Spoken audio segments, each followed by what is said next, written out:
Hi everyone, Ashlyn Giza YouTube channel. Today we are going to talk about hospital visits.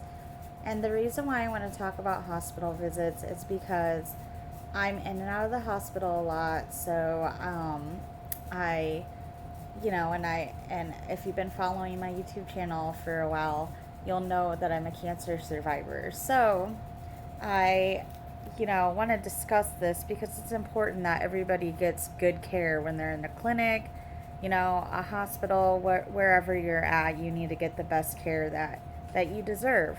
So let me start out by saying that I used to be a CNA, so I know what it's like to take care of people. I know what it's like to be on the other side.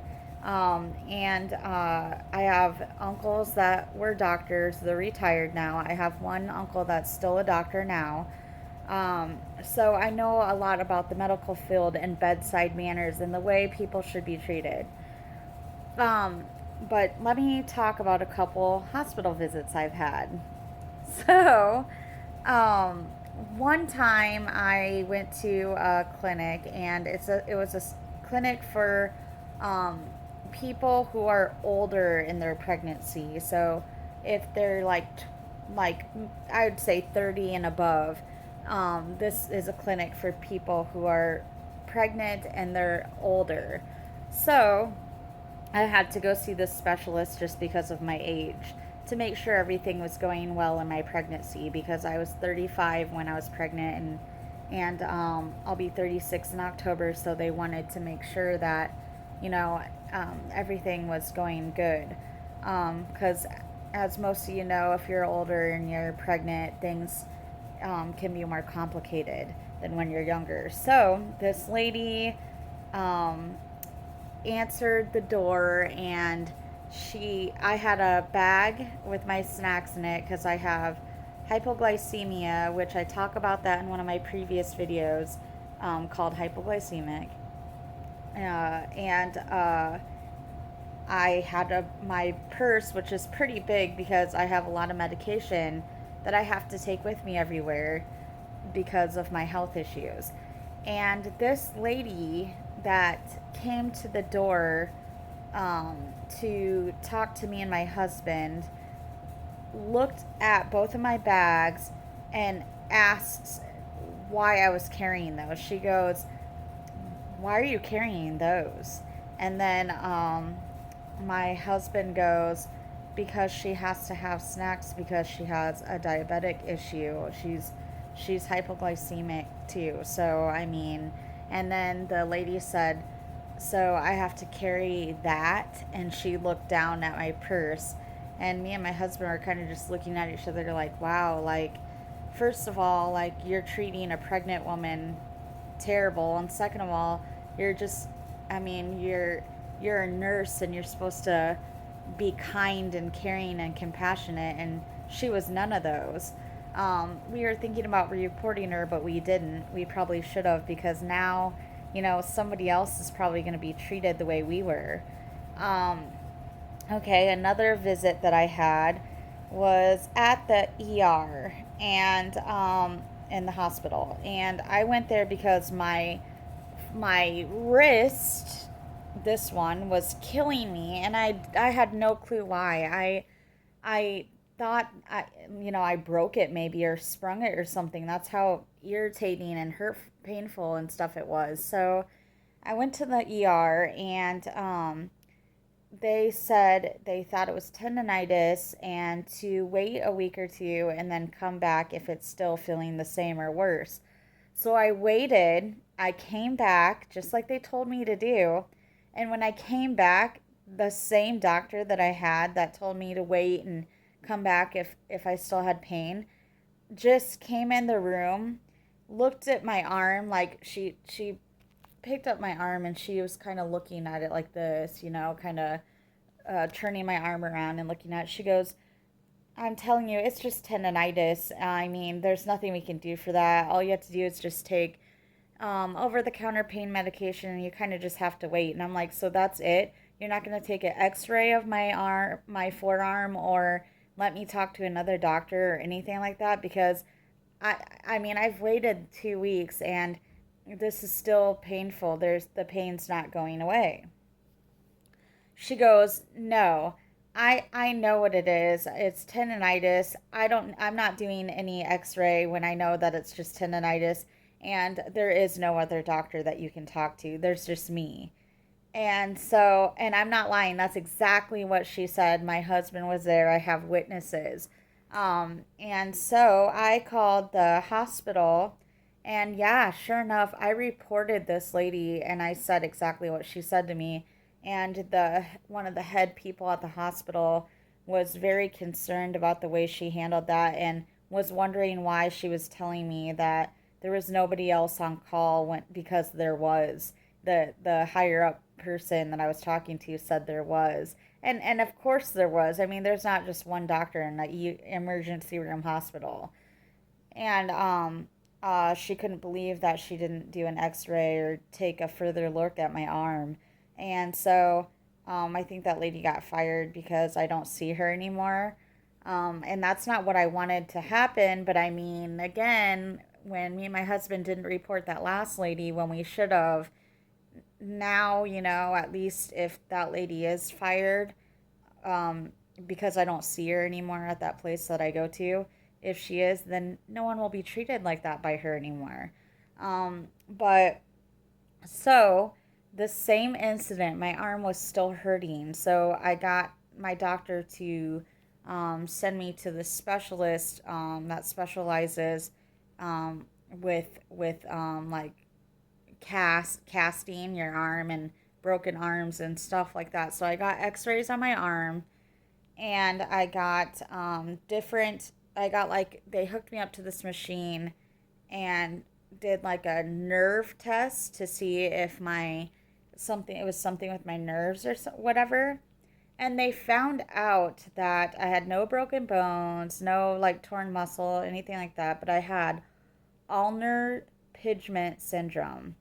And I will make a video about that. But that's what I found out I had. So I actually had to have a go in, get a cast molded for my arm, and they told me to wear like a wristband that had a splint type thing in it, and not use my. They gave me instructions to not use my wrist or that arm for too long because it'll kick back in, and if it's irritated or something, then I have to like change the way I'm using my arm and wrist, which is kind of difficult for me. And here's why: because in my other previous video, I talk about art and painting.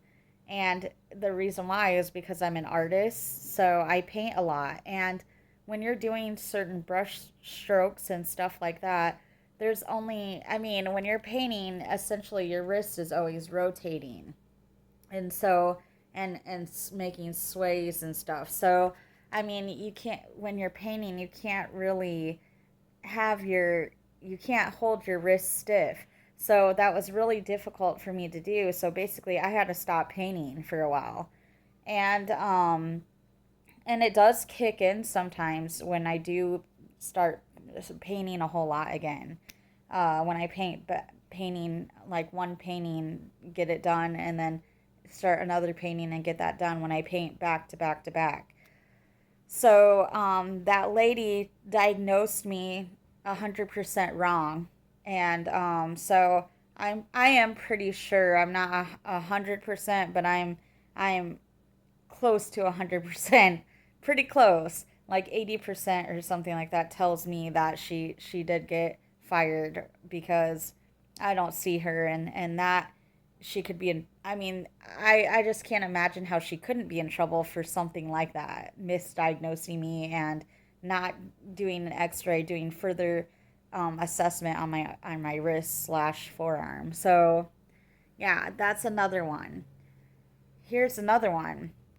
I had a pneumonia for 2.5, almost 3 weeks straight, and I went to the hospital. And when I first went to the hospital, they diagnosed me with a UTI because you can feel feverish, you can have nausea and vomiting and abdominal pain and stuff like that with UTIs.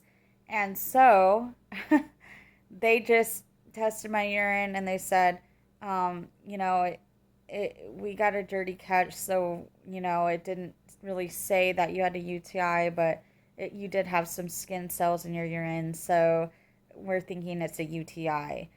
They gave me antibiotics. I went home, took the antibiotics, didn't work. I was still sick, still had a fever, still wasn't feeling good. And so I went back to the hospital, and then they diagnosed me with gastritis, which is like a stomach type flu type thing. And so they said, give it a couple days and it should be over with because there's nothing really we can do because it's a virus. So I'm sent home again and I'm still sick with a fever, and days go by and I still have a fever. Nobody was listening to me, it felt like, because I kept telling everybody it's something else because I've never had a fever for over 2 weeks, and not being able to break because it was starting to get to the point where my fever wasn't breaking with ibuprofen and Tylenol. So I went back to the hospital. Finally, I had a doctor that was listening to everything I was saying and decided to go get a chest x-ray. And so when they did the chest x-ray, they found out I had fluid in my lungs. I had a double pneumonia. So it they it was pretty bad because I felt like I wasn't being listened to or taken seriously. And I don't know if it's because I'm in and out of the hospital a lot, so they just think, okay, here's this girl again in here, and it, she's coming to the emergency room when it's not really an emergency, is what I'm assuming they're thinking or something. But really, it was because I could barely breathe. It was to the point where I couldn't even pick up my son, my little baby. He was what, maybe 6 months old at the time, 5 months old at the time, and I couldn't even pick him up. I couldn't even walk from just like my couch down the hall to my bathroom at my house because I was so sick. So, um, needless to say, I felt like I wasn't being listened to, and I basically had to like just keep going back and keep going back for them to take me seriously, or do further assessment, because that's all I could do to get anybody to listen to me was just keep going to the ER because legally they can't refuse care.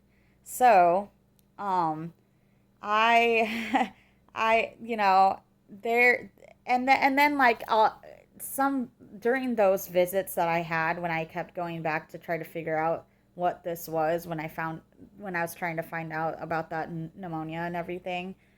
Um, I got sometimes a couple rude nurses that would like kind of yank my arm around when they were putting the blood pressure cuff on and kind of acted irritable and stuff like that. And it may have had nothing to do with me. They could have been having issues at home and stuff like that. But why this is why I'm making the video.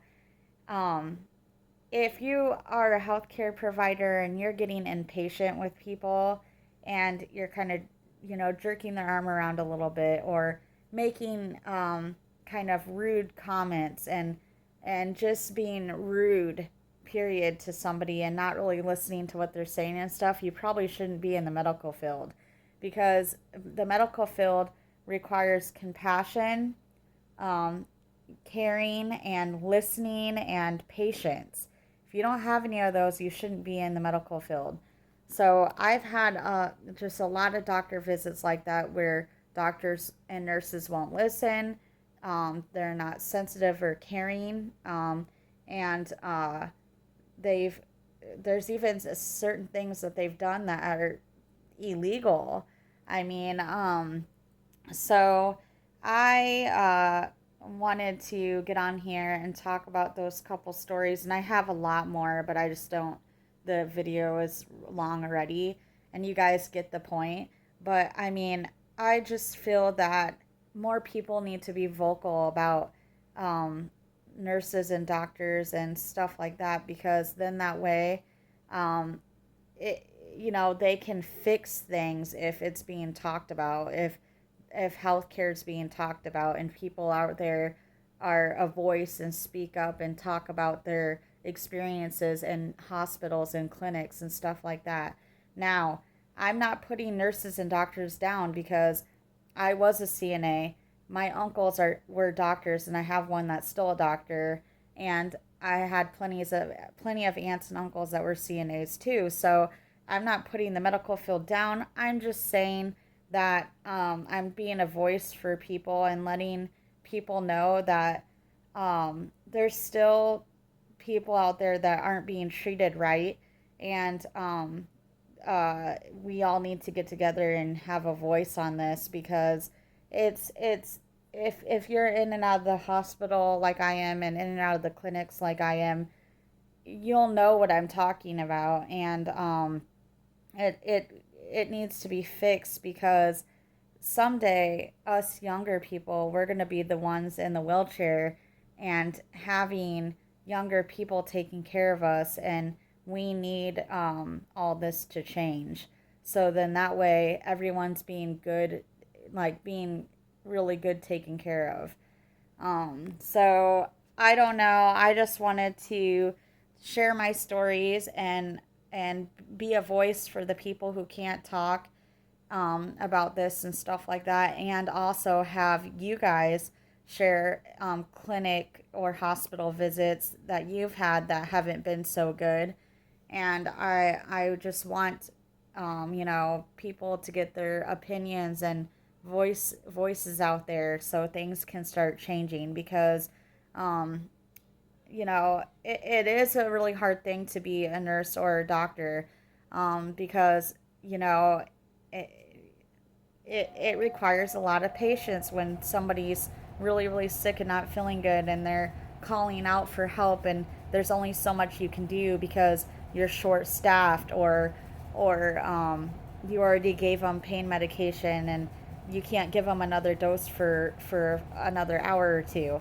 But you can be kind to somebody, and you can sit and talk with somebody and explain things thoroughly to people. So there can be changes that can be made. So I just thought I would get that out there, and that there's let people know that there's doctors and nurses out there in Iowa here that aren't really always being treating their patients the best. But I do have some awesome doctors too. Um, uh, I know a few, my family doctor, my oncologist, and people like that, my surgeon for my throat, for my thyroid being removed. They're all awesome people. So there is good doctors and nurses out there, but there's some bad ones, and that's why I wanted to make this video today, because we all need to talk about those experiences so things can change. But anyways, I will be on with another life topic tomorrow. Thank you guys for tuning in.